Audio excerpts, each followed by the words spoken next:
Hello students, good morning.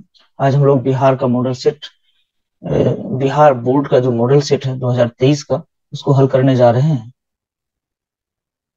Board ने 2023 का model set जारी किया। 2023 के जो ये है बोर्ड एग्जाम है, वार्षिक एग्जाम है, जो 1 तारीख से होने वाली है, 1 फरवरी से। उसके लिए बिहार बोर्ड ने एक मॉडल सेट जारी किया है। आप सभी उसको अनिवार्य रूप से एक एक मॉडल सेट जारी किया है, वेबसाइट से डाउनलोड किया गया है, उसे जरूर जो है आप उसको हल कर लेंगे। आज हम उसी को हल करने के लिए, आज भूगोल का जो प्रश्न पत्र है उसको हल करने के लिए हम लोग यहाँ बैठे हैं, और अभी जो है इसको हल किया जाएगा। आप लोग इसको देखेंगे और इसको बनाने का प्रयास करेंगे। देख लीजिए, आपको स्क्रीन शेयर किया जा रहा है।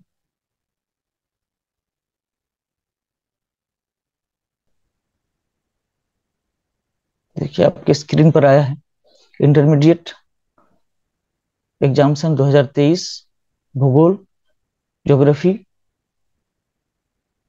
कुल प्रश्नों की संख्या 70 + 20 + 6, मतलब कि 70 ऑब्जेक्टिव होंगे जिसमें से 35 के जवाब देने हैं, 20 लघुत्तरीय होंगे जिसमें से 10 के जवाब देने हैं, 6 दीर्घोत्तरीय होंगे जिसमें से 3 के जवाब देने होंगे। इस तरह से कुल 96 प्रश्न इसमें रहेंगे, और कुल पूर्णांक जो है वो 70 पूछे जाएंगे। 70 जो है इसमें पूर्णांक जो है 70 रहेगा, और कुछ 96 प्रश्न पूछे जाएंगे, और जिसमें भी आपको आधे के जवाब देने हैं। 15 मिनट का अतिरिक्त समय रहेगा जो आपको प्रश्न पत्र को समझने के लिए है। कुल प्रश्न जो है वो कुल प्रश्न देख लीजिए। ये 70 वस्तुनिष्ठ प्रश्न रहेंगे जिसमें से आपको 35 के जवाब देने होंगे। 35 प्रश्न से अधिक उत्तर देने पर प्रथम 35 का ही मूल्यांकन होगा। इसके लिए 1 अंक, प्रत्येक के लिए 1 अंक निर्धारित है। बहुत सारे छात्र क्या करते हैं कि 70 का 70 जवाब दे देते हैं, और उसमें से उसको कोई फायदा होता नहीं है, समय किल होता है। इसलिए आप 35 प्रश्न से ज्यादा के जवाब नहीं देंगे। जो प्रश्न आप अच्छी तरह से जानते हैं, बस उसी प्रश्न का जवाब आपको देना है।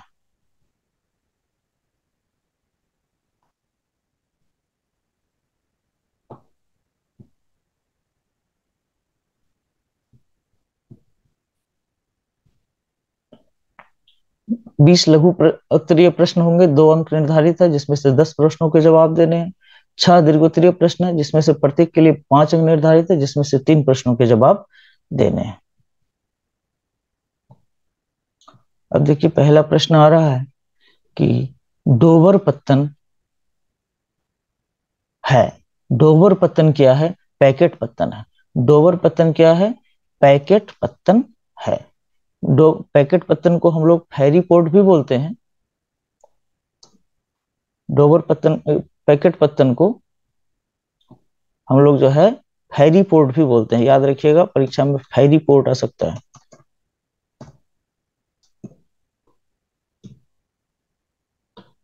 फेरी पोर्ट, फेरी पोर्ट। पैकेट पत्तन का दूसरा नाम है फेरी पोर्ट। और ये पत्तन जो होते हैं, पैकेट पत्तन या फेरी पोर्ट होते हैं, ये छोटी समुद्री दूरी के लिए होते हैं। छोटी समुद्री दूरी में जो है क्या होता है, यात्रियों और पैकेट्स को, पार्सल्स को छोटी समुद्री दूरी के लिए जो है समुद्री मार्ग अपनाया जाता है, और समुद्र के माध्यम से, जो माध्यम से, समुद्री जलमार्ग के माध्यम से, वो स्टीमर से या छोटे जलयान से, छोटे जहाज, पानी जहाज से जो है यात्रियों को और पैकेट्स को का आदान प्रदान किया जाता है। तो डोबर पत्तन इंग्लैंड में है, और ये जो है ना यूके में है। और ये जो है, ये एक उदाहरण किसका है? पैकेट पत्तन का उदाहरण है, या फेरी पोर्ट का उदाहरण है। इंग्लैंड के डोबर पत्तन से फ्रांस के बीच बहुत ज्यादा यात्री और पार्सल्स का जो है आदान प्रदान होता है। अगले प्रश्न पर चलते हैं। निम्नलिखित में से कौन धार्मिक नगर नहीं है? तो इसमें से हम लोग देखते हैं कि धार्मिक नगर मक्का धार्मिक नगर है, इस्लाम धर्म के लिए प्रसिद्ध है। वाराणसी हिंदू धर्म के लिए, शिव मंदिर के लिए प्रसिद्ध है। जगन्नाथपुरी, ये भी हिंदुओं के लिए प्रसिद्ध है। ये उड़ीसा में है जगन्नाथपुरी। वाराणसी उत्तर प्रदेश में है, और मक्का तो सऊदी अरबिया में है। और ये जो मुंबई है, ये धार्मिक नगर नहीं है। तो मुंबई क्या है? धार्मिक तो मुंबई भारत की आर्थिक नगरी है, भारत की आर्थिक राजधानी मुंबई को कहा जाता है। इसलिए अब याद रखिए, भारत का सबसे बड़ा पोर्ट भी, सबसे बड़ा जो पत्तन है वो मुंबई ही है, और यहाँ से जो है सबसे ज्यादा आर्थिक कारोबार यहीं से होता है। इसलिए मुंबई जो है इसका जवाब होगा। ये एक आर्थिक नगरी है, ये कोई धार्मिक नगर नहीं है। अगले प्रश्न पर चलिए। भारत का विशालतम धार्मिक समूह कौन सा है? तो इसमें जवाब हो जाएगा, भारत का विशालतम धार्मिक समूह हिंदू है, दूसरे नंबर पर मुस्लिम आता है ना। तो इसलिए जो है तीसरे नंबर पर सिख आएगा। सॉरी, तो दरअसल सिख नहीं, तीसरे नंबर पर ईसाई आएगा और चौथे नंबर पर सिख आएगा। तो पहले नंबर पर कौन आएगा? सबसे पहले ये 80% जो है, 80% आबादी जो है, 80% आबादी हिंदुओं की है भारत में। हिंदुओं की 80% आबादी हिंदुओं की है, और मुस्लिमों की आबादी जो है वो 15% के आसपास है। 15% आबादी मुस्लिमों की है, और ईसाई की आबादी है 2.5% ले लेते हैं, 2.5% मुस्लिमों की आबादी है, ये ईसाइयों की आबादी है 2.5%। और इस तरह से 30 चौथे नंबर पर सिख है, जो लगभग 1-1.5% है। तो ये याद रखिएगा, भारत में विशालतम धार्मिक समूह हिंदू है, दूसरे नंबर पर मुस्लिम, तीसरे नंबर पर ईसाई, चौथे नंबर पर सिख। हम लोग आगे बढ़ रहे हैं। भारत में प्रथम जनगणना कब हुई? भारत में प्रथम जनगणना कब हुई? तो इसमें देखेंगे कि भारत में प्रथम जनगणना 1872 ईस्वी में हुई।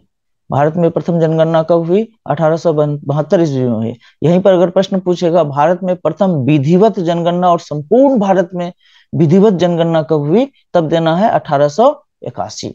तब क्या देना है? 1881। 1881 ये क्या देना है? विधिवत, सिस्टमेटिक, संपूर्ण भारत में, याद रखना है। अगले प्रश्न पर चलते हैं। निम्न राज्यों में किस में जनसंख्या घनत्व सर्वाधिक है? निम्न राज्यों में से किस में जनसंख्या घनत्व सर्वाधिक है? तो बिहार में जनसंख्या घनत्व सर्वाधिक है। सबसे ज्यादा भारत में जनसंख्या घनत्व 2011 के अनुसार बिहार में सबसे ज्यादा जनसंख्या घनत्व है। यहाँ पर 1106 व्यक्ति प्रति वर्ग किलोमीटर रहते हैं। यहाँ ध्यान रखना है कि बिहार में सर्वाधिक जनसंख्या घनत्व है, 1106 व्यक्ति प्रति वर्ग किलोमीटर रहते हैं। और जो है पश्चिम बंगाल में, पश्चिम बंगाल में जो जनसंख्या घनत्व है वो दूसरे नंबर पर है। जनसंख्या ये जो है पश्चिम बंगाल दूसरे नंबर पर है। यहाँ पर 1028 व्यक्ति प्रति वर्ग किलोमीटर रहते हैं। तो भारत में सबसे अधिक जनसंख्या घनत्व वाला राज्य बिहार होगा, और दूसरे नंबर पर अगर पूछेगा तो वो होगा पश्चिम बंगाल। ठीक है, अगले प्रश्न पर चलते हैं।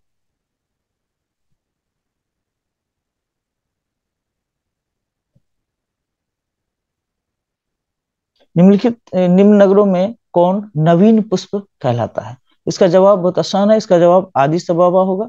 ये जो है अदिस अबाबा, ये अदिस अबाबा का अर्थ ही होता है नवीन पुष्प। इथोपिया की राजधानी अदिस अबाबा। इथोपिया की राजधानी कहाँ है? अदिस अबाबा। नवीन पुष्प शाब्दिक अर्थ, अदिस अबाबा का शाब्दिक अर्थ होता है नवीन पुष्प। तो इसका जवाब हो गया अदिस अबाबा। अगले प्रश्न पर चलिए। पैट्रिक गेडिज का संबंध किससे है? तो पैट्रिक गेडिज का संबंध शननगर से। बताइए कि शननगर क्या होता है? अंग्रेजी में इसको कॉनुर्वेशन कहा जाता है। कॉनुर्वेशन, शननगर। कॉनुर्वेशन शब्द का पहला प्रयोग जो है पैट्रिक गेडिज ने किया था। शननगर को पैट्रिक गेडिज ने जो भूगोल में खोज के निकाला, ये नगरीय क्षेत्र से संबंधित है। जब कई बड़े महानगर और जो है महानगर और बड़े बड़े नगर विकास करते हुए आपस में सट जाते हैं, तो वो जो वाला क्षेत्र होता है उसको शननगर कहा जाता है। तो पैट्रिक गेडिज का संबंध किससे है? शननगर से है। अगले प्रश्न पर चलिए। भारत में स्त्री प्रवास का मुख्य कारण क्या है? बहुत आसान है, थोड़ा सा दिमाग लगाइएगा हो जाएगा। भारत में स्त्री प्रवास का मुख्य कारण क्या है? तो भारत में जो है जो स्त्रियां हैं वो जो है वो निश्चित रूप से अस्थाई प्रवास एक बार करती है, वो भी विवाह के कारण करती है। तो स्त्रियां, भारत की स्त्रियां जो है शादी के बाद पति के घर चली जाती है, तो अस्थाई रूप से वह एक गांव छोड़कर या एक शहर छोड़कर दूसरे शहर वो अस्थाई रूप से रहने के लिए चली जाती है। उसका कारण क्या है? तो विवाह। भारत के स्त्री प्रवास का मुख्य कारण क्या हो गया? विवाह। प्रश्न यहीं पर उठता है कि पुरुषों के प्रवास का मुख्य कारण क्या है? तो पुरुषों के प्रवास का मुख्य कारण क्या हो जाएगा? रोजगार। यहाँ देख लीजिए, रोजगार है, ये पुरुषों के प्रवास का मुख्य कारण होगा। और महिलाओं के प्रवास का मुख्य कारण क्या होगा? विवाह। निम्न राज्यों में से किसकी साक्षरता दर सर्वाधिक है? तो इसमें जवाब हो जाएगा साक्षरता दर केरल। अब सभी लोग जानते हैं कि केरल में 100% साक्षरता है, वहां के 93% लोग से ज्यादा लोग जो है साक्षर हैं, इसलिए इसका जवाब हो जाएगा केरल। अगले प्रश्न पर चलते हैं।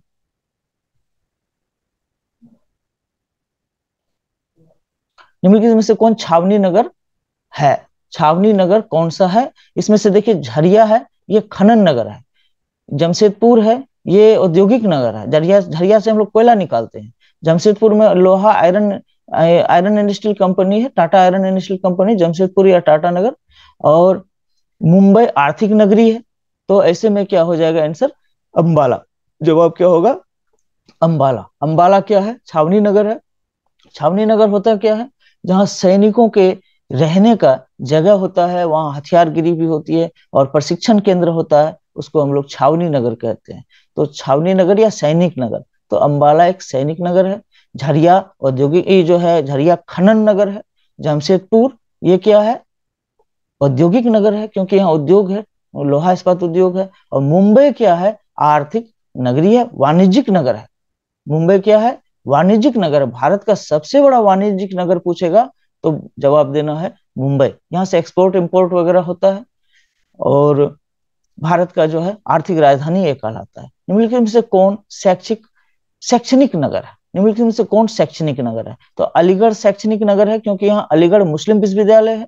पिलानी, पिलानी भी शैक्षणिक नगर है, क्योंकि यहाँ पर बीआईटी है, बिरला इंस्टीट्यूट ऑफ टेक्नोलॉजी। और रुड़की भी शैक्षणिक नगर है, क्योंकि यहाँ पर आईआईटी है, इंडियन इंस्टीट्यूट ऑफ टेक्नोलॉजी। इस तरह से इसका जवाब हो जाएगा डी। इसका क्या जवाब हो जाएगा? डी, इसमें से सभी।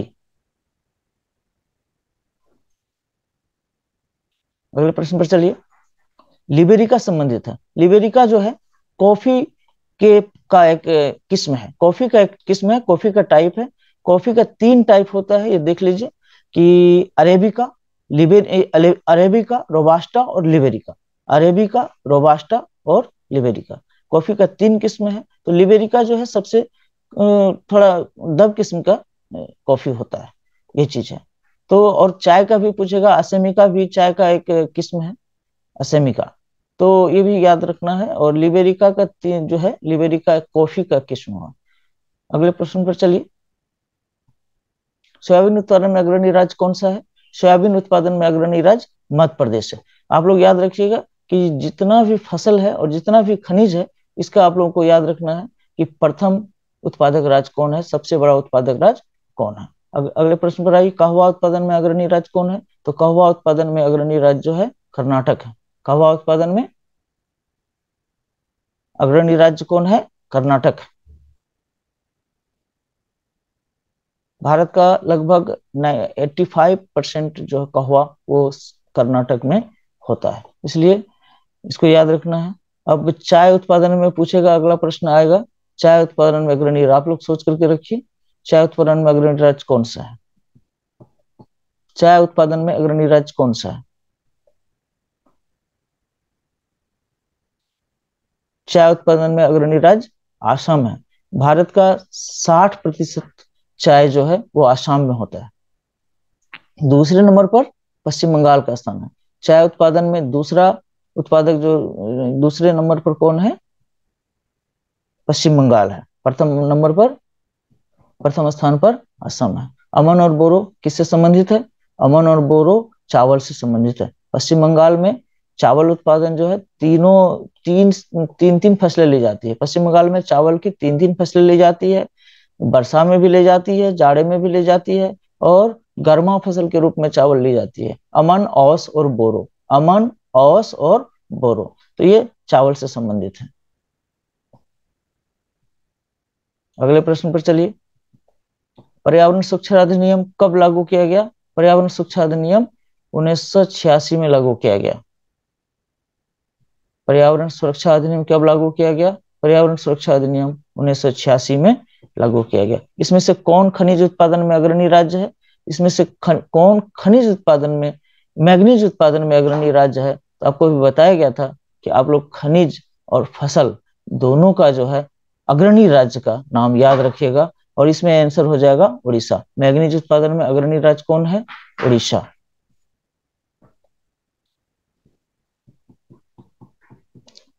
काकड़ापाड़ा किस राज्य में स्थित है? तो काकड़ापाड़ा गुजरात में स्थित है। यहाँ परमाणु शक्ति केंद्र है, और ये जो है परमाणु शक्ति केंद्र के लिए जाना जाता है, और गुजरात में स्थित है।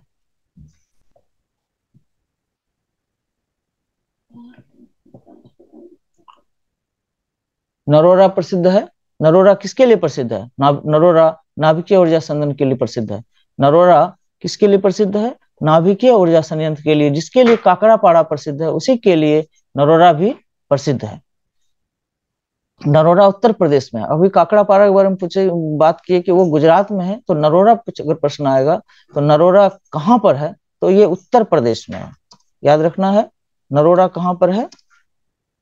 यूपी में है, उत्तर प्रदेश में। नरोरा कहाँ पर है? उत्तर प्रदेश में है, और नाभिकीय ऊर्जा संयंत्र, परमाणु ऊर्जा संयंत्र के लिए प्रसिद्ध है। अगले प्रश्न पर चलते हैं। इसमें से कौन थोरियम उत्पादन में अग्रणी है? अभी आपको बताए थे कि फसल और खनिज, इस दोनों का अग्रणी राज्य का नाम याद रखिएगा, गूगल कर लीजिएगा, वहां आपको मिल जाएगा। और थोरियम उत्पादन में अग्रणी राज्य कौन है? वो केरल है। थोरियम उत्पादन में अग्रणी राज्य कौन है? केरल है। मोनाजाइट उत्पादन में अग्रणी राज्य कौन है? केरल है। थोरियम और मोनाजाइट दोनों का संबंध परमाणु ऊर्जा से है, याद रखिएगा। परमाणु ऊर्जा के लिए जो खनिज चाहिए वो थोरियम है, इसी से यूरेनियम निकलेगा। मोनाजाइट जो है, ये दोनों चीज जो है, मोनाजाइट और थोरियम दोनों केरल में सबसे ज्यादा उत्पन्न होता है। अगले प्रश्न पर चलते हैं। मुंबई हाई क्या है? मुंबई हाई जो है ये पेट्रोलियम क्षेत्र है। मुंबई हाई मुंबई से लगभग 200 किलोमीटर समुद्र में, पश्चिम में, समुद्री भूभाग में मुंबई हाई नाम का एक जगह है, जहां पर की जमीन नहीं है, एक प्लेटफॉर्म बनाया गया है, कृत्रिम प्लेटफॉर्म बनाया गया है, और वहां पर जो है पेट्रोलियम निकालने का संयंत्र स्थापित किया गया। और समुद्र पानी के नीचे, समुद्र में, अरब सागर के समुद्र में के नीचे, पानी के नीचे, समुद्र के नीतल में कुआं खोद करके वहां से पेट्रोलियम निकाला जा रहा है। इसलिए बहुत प्रसिद्ध है, और बहुत ज्यादा पेट्रोलियम यहाँ से उत्पन्न हो रहा है, इसको याद रखिएगा। आगे बढ़ते हैं। मणिकरण प्रसिद्ध है। मणिकरण क्यों प्रसिद्ध है? तो मणिकरण भूतापीय ऊर्जा के लिए प्रसिद्ध है। मणिकरण उत्तर हिमाचल प्रदेश में है। मणिकरण कहाँ पर है अगर पूछेगा तो क्या दीजिएगा? हिमाचल प्रदेश, एचपी दे देते हैं, हिमाचल प्रदेश। हिमाचल प्रदेश में, और भूतापीय ऊर्जा के लिए प्रसिद्ध है।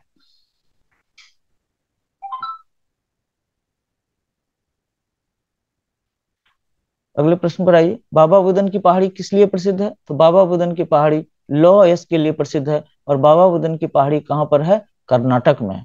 बाबा बुदन की पहाड़ी कहाँ पर है? कर्नाटक में।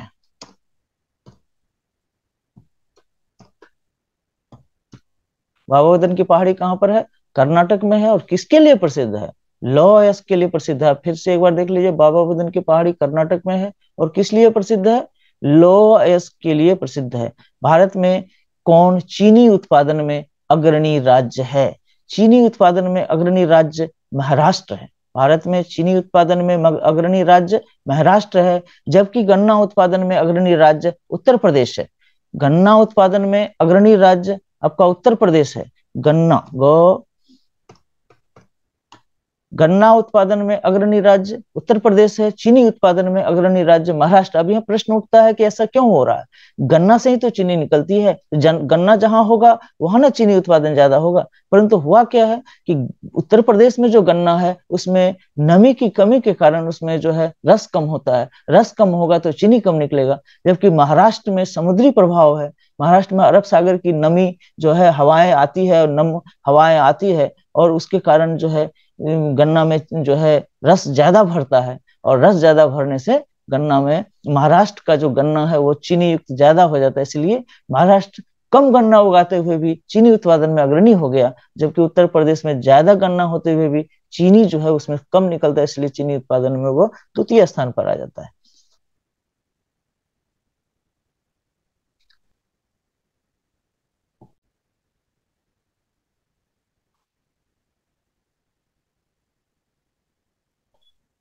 अगले प्रश्न पर चलिए।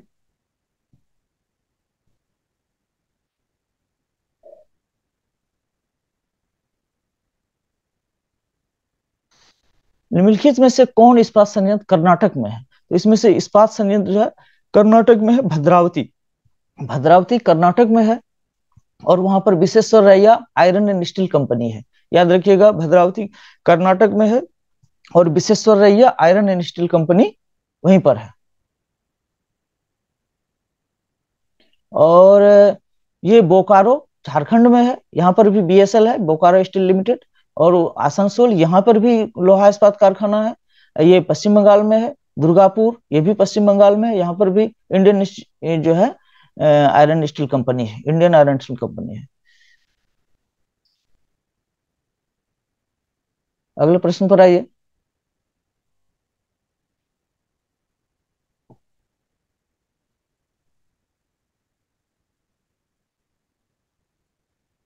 बड़ोदरा किस राज्य में स्थित है?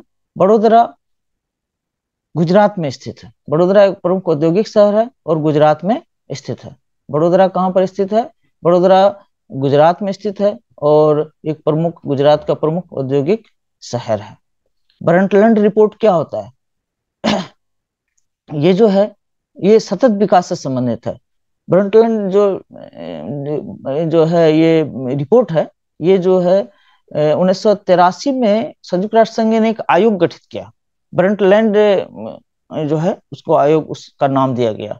और उन्होंने 1987 में एक रिपोर्ट पेश किया कि अगर दुनिया को बचाना है, अगर पर्यावरण को बचाना है, अगर संसाधनों को बचाना है, अगर धरती को बचाना है, तो सतत विकास की नीति को अपनाना पड़ेगा। और आप ये जानते हैं कि सतत विकास किसे बोलते हैं? सतत विकास मतलब धारणीय विकास, मतलब पोषणीय विकास।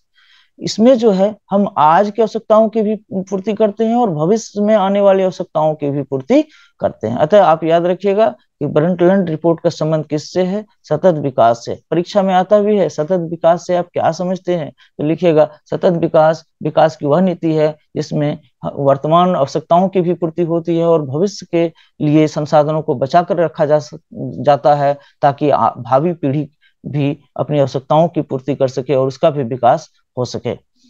अगले प्रश्न पर चलिए।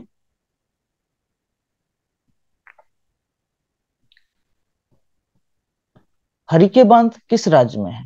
हरिके बांध पंजाब में है। हरिके बांध पंजाब में। अब इसका कहानी सुन लीजिए कि पंजाब में आखिर हरिके बांध किस नदी पर है। तो प्रश्न आएगा कि हरिके बांध किस नदी पर है, तो सतलज नदी पर है। पंजाब में सतलज नदी पर हरिके बांध बनाया गया है और वहां से एक बहुत बड़ा नहर, एक विश्व की अनूठी परियोजना, भारत की सबसे बड़ी नहर परियोजना निकाली गई है, जिसका नाम है इंदिरा गांधी नहर। इंदिरा गांधी नहर, हरिके बांध से इंदिरा गांधी नहर निकाला गया है। और ये जो है जिसको राजस्थान नहर भी कहते हैं, और राजस्थान के थार मरुस्थल वाले इलाके में, बाड़मेर बीकानेर वाले इलाके में पानी पहुंचाया गया है। अगले प्रश्न पर आइए। भारत में पहली रेल किस मार्ग पर चली थी? तो भारत में पहली रेल मुंबई से थाने चली थी। कब चली थी? मुंबई से थाने चली। कब चली, किस ईस्वी में चली? 1853 ईस्वी में। भारत में पहली रेल किस मार्ग पर चली? मुंबई से थाने 1853 ईस्वी में चली। अगले प्रश्न पर आइए। भारत में वायु परिवहन कब शुरू हुआ? भारत में वायु परिवहन 1911 ईस्वी में शुरू हुआ। भारत में वायु परिवहन कब शुरू हुआ? 1911 ईस्वी में शुरू हुआ।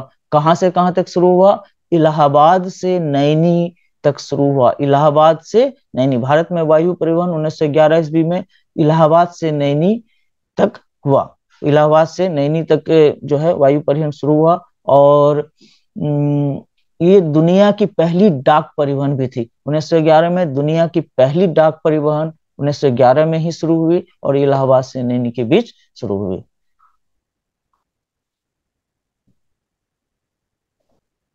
अगले प्रश्न पर चलिए। उत्तर दक्षिण गलियारा किसको जोड़ता है? उत्तर दक्षिण गलियारा और पूरब पश्चिम गलियारा, ये बराबर आपको प्रश्न आएंगे। उत्तर दक्षिण गलियारा और पूरब पश्चिम गलियारा। तो उत्तर दक्षिण गलियारा और पूरब पश्चिम गलियारा ये जो है श्रीनगर को कन्याकुमारी से जोड़ती है। उत्तर दक्षिण गलियारा श्रीनगर को कन्याकुमारी से जोड़ती है। इस तरह से दो दो गलियारा है भारत में, दो गलियारा है। ये जो है राष्ट्रीय राजमार्ग से संबंधित है, राष्ट्रीय राजमार्ग से संबंधित है। ये श्रीनगर सबसे उत्तर में जम्मू कश्मीर राज्य में श्रीनगर हो गया, और दक्षिण में तमिलनाडु राज्य में कन्याकुमारी हो गया। ये जो है ये एनएच जो है ये 4 लेन 6 लेन तक का एनएच है, और ये जो है उत्तर से दक्षिण चलती है। तो प्रश्न आएगा परीक्षा में आएगा जो उत्तर दक्षिण गलियारा किसको जोड़ता है, तो श्रीनगर को कन्याकुमारी से जोड़ता है। अब यही प्रश्न आ जाएगा पूर्व पश्चिम गलियारा किसको किसको जोड़ता है। तो इसमें देना है पूर्व पश्चिम गलियारा पोरबंदर को, गुजरात स्थित पोरबंदर को आसाम स्थित सिलचर से जोड़ता है। गुजरात स्थित पोरबंदर को आसाम स्थित सिलचर से जोड़ता है। और उत्तर दक्षिण गलियारा और पूर्व पश्चिम गलियारा एक दूसरे को कहाँ काटते हैं, तो एक दूसरे को झांसी में काटते हैं। उत्तर प्रदेश में एक जगह झांसी, तुम लोग नाम सुने होंगे, झांसी की रानी। तो झांसी में एक दूसरे को काटते हैं।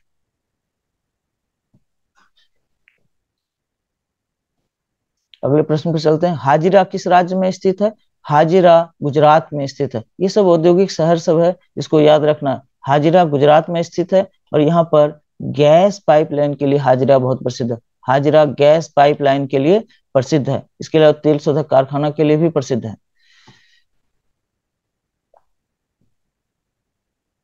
अगले प्रश्न पर चलते हैं। इसमें से कौन गुजरात का पत्तन है? इसमें से कांदला गुजरात का पत्तन है। गुजरात का सबसे बड़ा पत्तन कौन सा है? कांदला है। हालांकि सूरत भी है, कांदला भी है और सूरत भी है। तो कांदला जो है ये कच्छ की खाड़ी में स्थित है, और एक ये चावल निर्यात के लिए अच्छा पत्तन माना जाता है। चावल, भारत का चावल कांदला से निर्यात किया जाता है। और उत्तर भारत जो दिल्ली वगैरह का सामान है, दिल्ली क्षेत्र का जो सामान है वो कांदला से ही हम लोग बाहर भेजते हैं, कांदला से। गुजरात में कच्छ की खाड़ी में कांदला है। और एन्नौर तमिलनाडु में है, पारदीप उड़ीसा में है, और ये जो है तूतीकोरिन है, ये जो है ये तमिलनाडु में है। इसे याद रखना है, कौन पत्तन कहाँ पर है ये याद रखना है। किस राज्य में कौन पत्तन स्थित है ये याद रखना है। मंगलोर पत्तन कहाँ स्थित है? देखिए कितना प्रश्न आ रहा है पत्तन से। मंगलोर पत्तन कर्नाटक में स्थित है। मंगलोर पत्तन कहाँ स्थित है? कर्नाटक में स्थित है। पत्तन किसे बोलते हैं? पत्तन वह जगह होता है जहां से हम एक्सपोर्ट इंपोर्ट करते हैं, जहां से हम आयात निर्यात करते हैं, जहां से हम विदेशी व्यापार करते हैं। विदेशी व्यापार के दो भाग होते हैं, आयात और निर्यात। तो जहां से हम आयात निर्यात करते हैं इस समुद्र के जो है तटीय क्षेत्र में होता है, जहाँ बड़े बड़े पानी जहाज बाहर से सामान लाते हैं या यहाँ का सामान बाहर भेजते हैं। भारत के अधिकांश विदेशी व्यापार किससे होता है? तो भारत का अधिकांश जो है विदेशी व्यापार समुद्री मार्ग से होता है। भारत का अधिकांश व्यापार कहाँ से होता है? विदेशी व्यापार समुद्री मार्ग से होता है, याद रखिएगा। आगे बढ़ते हैं। शहरी धूम्र कोहरा किस प्रदूषण से संबंधित है? तो शहरी धूम्र कोहरा जो है ये वायु प्रदूषण से संबंधित है। शहरी हो गया शहर, धूम्र मतलब धुआं, कोहरा मतलब कुहासा। तो धूम्र कोहरा धुआं वाला कुहासा, ऐसा कुहासा जिसमें कि धुआं की मात्रा मिली हुई हो, एकदम डेंस हो जाता है, एकदम दृश्यता सीमा खत्म हो जाती है, दृश्यता ही खत्म हो जाती है। और ये बहुत जहरीला भी होता है, अगर नाक में चला जाए तो फेफड़ा में कई तरह की परेशानी हो जाती है, एलर्जी हो जाती है। तो ये वायु प्रदूषण के कारण उत्पन्न होता है। दिन भर शहर में जो है धुआं जो है वायु प्रदूषण होता है, धुआं निकलता है वाहनों से, कारखानों से, और फिर जो है बाद में जो है रात में उसमें जो है कुहासा जो है बनता है, उसके कणों जो है धूल कण है, धुआं के कण है, उस पे जो जलकण बैठ जाते हैं, और इस तरह से एक बहुत जो है खराब स्थिति, पर्यावरण की स्थिति उत्पन्न होती है, प्रदूषण की स्थिति उत्पन्न होती है। वायु प्रदूषण से संबंधित है। हीराकुद परियोजना किस नदी पर स्थित है? हीराकुद परियोजना महानदी पर स्थित है, याद रखना। उड़ीसा में हीराकुद परियोजना कहाँ पर है? उड़ीसा में है, और महानदी पर स्थित है। हीराकुद परियोजना उड़ीसा में है, महानदी पर स्थित है। और यहीं पर हीराकुद जो बांध है ये बहुत लंबी, भारत की सबसे लंबी बांध है हीराकुद बांध। और यहाँ जो झील है ये भारत की एक बहुत बड़ी झील, मानव निर्मित झील है। अगले प्रश्न पे चलिए, भारत में निम्नलिखित में से कौन भारत का सूखा प्रवण राज्य है? सूखा प्रवण मतलब ड्राउट प्रोन एरिया, जहां पर की वर्षा कम होती है। तो ऐसे में इसका आंसर, सबसे बड़ा आंसर तो राजस्थान होगा, क्योंकि वहां पानी कम, वर्षा कम होती है। इसके बाद गुजरात में भी वर्षा बहुत कम होती है, इसलिए आंसर होगा गुजरात। अब केरल में तो बहुत वर्षा होती है, आसाम में भी बहुत वर्षा होती है, पश्चिम बंगाल में भी बहुत वर्षा होती है, गुजरात में बहुत कम वर्षा होती है। सबसे ज्यादा सूखा प्रवण राज्य जो है वो राजस्थान है, उसके बाद गुजरात है। अगले प्रश्न पर चलिए, मक्का पेटी कहाँ स्थित है? मक्का पेटी संयुक्त राज्य अमेरिका में स्थित है। संयुक्त राज्य अमेरिका के पूर्वी भाग में, पूर्वी इलाके में तीन तीन पेटियां हैं, मक्का पेटी, चावल पेटी, कपास पेटी। तो मक्का पेटी कहाँ स्थित है? संयुक्त राज्य अमेरिका में। यहाँ एक चीज याद रख लीजिएगा कि संयुक्त राज्य अमेरिका दुनिया का सबसे बड़ा मक्का उत्पादक देश है, परंतु वह दुनिया में कहीं किसी भी देश को मक्का देता नहीं है। तो आखिर मक्का करता क्या है? मक्का वह सुअर को खिलाता है, पशुओं को खिलाता है, और फिर उससे मांस उत्पादन करता है। मक्का जो है वो पशुओं को खिला देता है, उससे मांस उत्पादन करता है, और मांस को दुनिया भर में बेचता है, खुद भी खाता है, दुनिया भर में बेचता है। जब मक्का पेटी से जो है पशु शिकागो की और बूचड़ खाने की तरफ जाते हैं, पशु कटने के लिए जाते हैं, तो लोग कहते हैं मेज गोज ऑन फुट, मक्का अपने पैरों के सहारे चल रहा है। दरअसल जो पशु है वो मक्का खा करके हट्टे कट्टे होते हैं, इसलिए कहावत है कि वो पशु नहीं है, वो तो मक्का का पूरा मक्का है, इसलिए मेज गोज ऑन फुट एक कहावत चलता है वहां पर। अगले प्रश्न पर चलते हैं,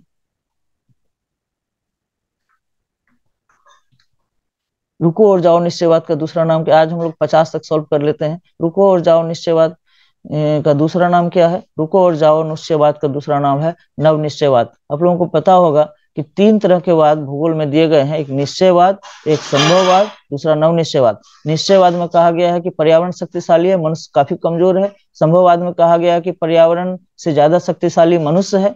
और नव निश्चयवाद में कहा गया है कि पर्यावरण भी शक्तिशाली है, मनुष्य भी शक्तिशाली है, और मनुष्य को चाहिए कि वह पर्यावरण को बचा करके आगे चले, और आगे बढ़ने से पहले रुके और रुक करके देखे कि पर्यावरण को कम से कम नुकसान किससे है, और फिर उसी रास्ते पर चले। इसलिए इसको हम लोग बोलते हैं रुको और जाओ निश्चयवाद। निश्चयवाद रटजल महोदय ने दिया, संभववाद ब्लास और फेब्रे महोदय ने दिया, और नव निश्चयवाद टेलर महोदय ने दिया। परीक्षा में आता है तीनों बात किसने किसने दिया, इसलिए इसको याद रखना है।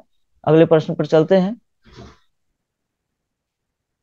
निम्नलिखित में से कौन सामाजिक भूगोल की उपशाखा नहीं है? निम्नलिखित में से कौन सामाजिक भूगोल की उपशाखा नहीं है?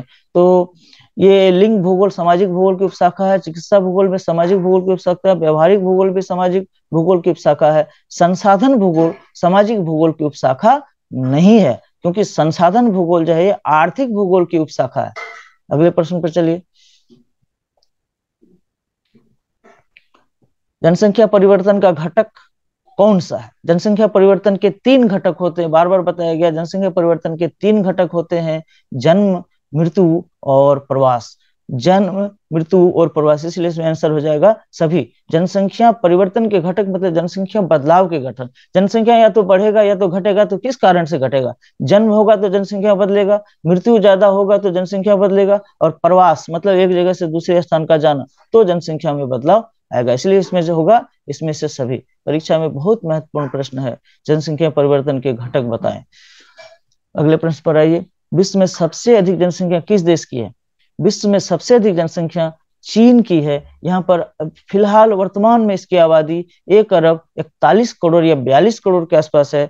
भारत की वर्तमान आबादी 1 अरब 35 करोड़ के आसपास है, और 2024 में हम लोग चीन को पीछे छोड़ देंगे और भारत प्रथम स्थान पर आएगा। फिलहाल विश्व की सबसे बड़ी जनसंख्या वाला देश जो है वो चीन है। अगले प्रश्न पर चलिए, इसमें से विकास का संबंध किससे है? इसमें से विकास का संबंध किससे है? तो विकास का संबंध गुणात्मक परिवर्तन से है। विकास का संबंध गुणात्मक परिवर्तन से है। और धनात्मक परिवर्तन से किसका संबंध है? तो वृद्धि का संबंध है, वृद्धि।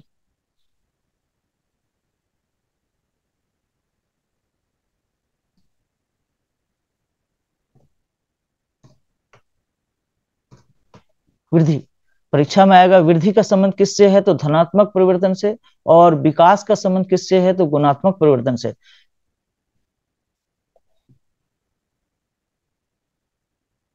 मानव विकास के जो है चैप्टर में ये मिलेगा आपको।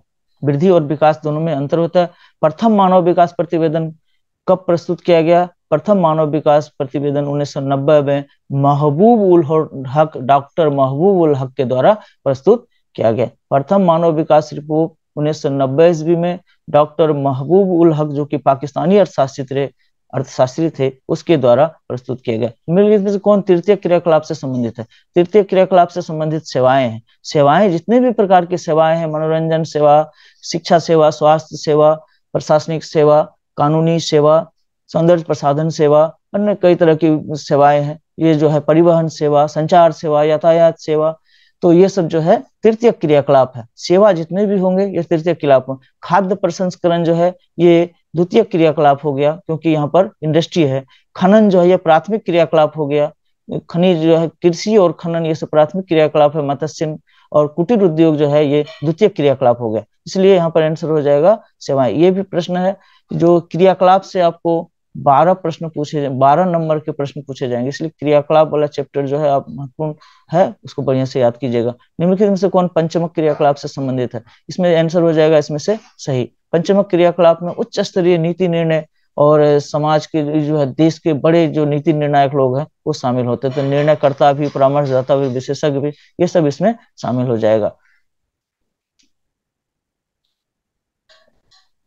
अगले प्रश्न पर आइए। कोल खोज का उदाहरण है। कोल खोज जो है ये सामूहिक कृषि का उदाहरण है। रूस में, पूर्ववर्ती सोवियत संघ में सामूहिक कृषि होती थी, उसे कोल खोज कहा जाता था। और सहकारी कृषि जो होती थी उसे शोभ खोज कहा जाता है। याद रखिएगा, परीक्षा में आता है शोभ खोज और कोल खोज। कोल खोज का संबंध सामूहिक कृषि से और शोभ खोज का संबंध सहकारी कृषि से। ये पूर्ववर्ती सोवियत संघ से संबंधित है।